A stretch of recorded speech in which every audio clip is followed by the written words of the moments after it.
Oke, nah, kemudian Pak, ini kabarnya Bapak kemarin setelah selesai jadi menteri, Bapak juga tidak lagi tinggal di Indonesia kabarnya. Ya, waktu itu begini, setelah saya tidak jadi menteri dan saya juga tidak mau merepotkan Pak Jokowi, saya tidak minta apapun ke beliau.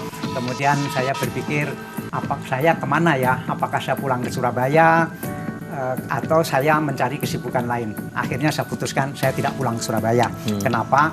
Karena selama saya terjun di pemerintahan, Jawa Pos sudah saya serahkan kepada anak saya, kepada anak-anak muda di Surabaya. Kalau saya tidak jadi menteri kemudian pulang ke Surabaya, mungkin saya akan mengganggu anak-anak muda ini. Karena itu lebih baik saya cari kesibukan lain. Tapi kesibukan apa ya? Saya ingin sekaligus menghindari masalah-masalah politik. Saya tidak mau dengar-dengar masalah politik itu seperti apa. Akhirnya saya memilih lebih banyak di Amerika waktu itu. Tetapi ternyata saya dipanggili terus oleh kejaksaan sehingga saya harus pulang dan akhirnya malah ditahan. Dan ini Pak, kabarnya Bapak akan melakukan perlawanan di pra-peradilan atau bagaimana nih?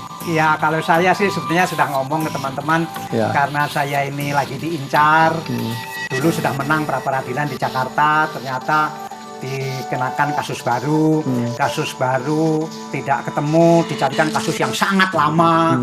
Kemudian sekarang terkena kasus yang 16 tahun yang lalu. Kemudian teman-teman minta pra-peradilan, saya bilang saya jalani aja lah, saya di penjara karena nanti menang lagi juga diperkarakan lagi. Sudahlah, kalau memang maksud yang menarget saya itu saya harus di penjara, bagaimana kalau saya jalani saja dengan ikhlas, saya di penjara, toh saya udah tua dan seterusnya. Tapi teman-teman nggak boleh begitu. Pak Dahlan harus tetap tegar dan ini harus dilawan melalui pra-peradilan. Nah, minggu lalu sudah dimasukkan pra-peradilan itu, sudah mulai dibuka sidangnya, tapi kejaksaan tidak hadir. Kemudian hari Kamis minggu ini besok, itu akan ada sidang kedua. Saya tidak tahu kejaksaan akan hadir atau tidak, sehingga saya mohon doa restu, mudah-mudahan kali ini pra-peradilannya juga bisa mendapatkan keberhasilan yang baik.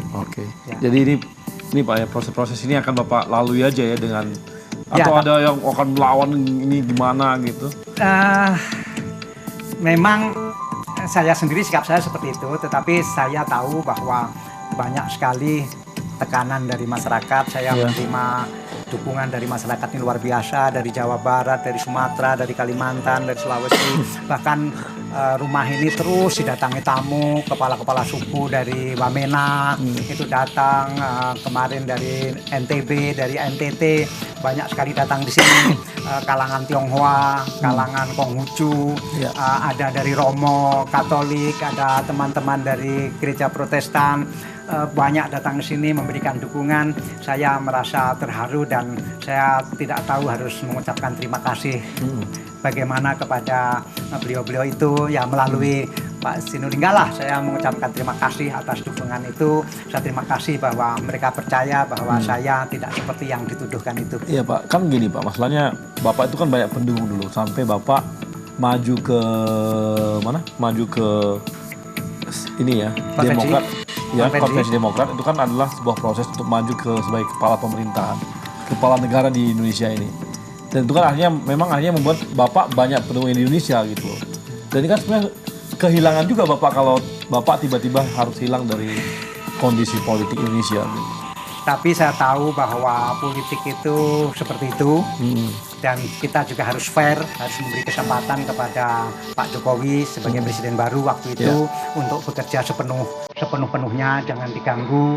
Dan saya menyampaikan kepada teman-teman yang katanya mendukung saya itu harus beri kesempatan kepada Pak Jokowi untuk membuktikan apa yang beliau janjikan, untuk bekerja dengan tenang, jangan banyak diganggu, sehingga lebih baik kalau saya banyak di luar negeri, toh saya sekolah di sana dan mendalami beberapa ilmu yang sangat berguna untuk Indonesia ke depan di banyak bidang ekonomi, sehingga lebih baik saya mengambil sikap seperti itu. Jadi Pak, ke depan nih kira-kira Bapak kesana arahnya atau kemana?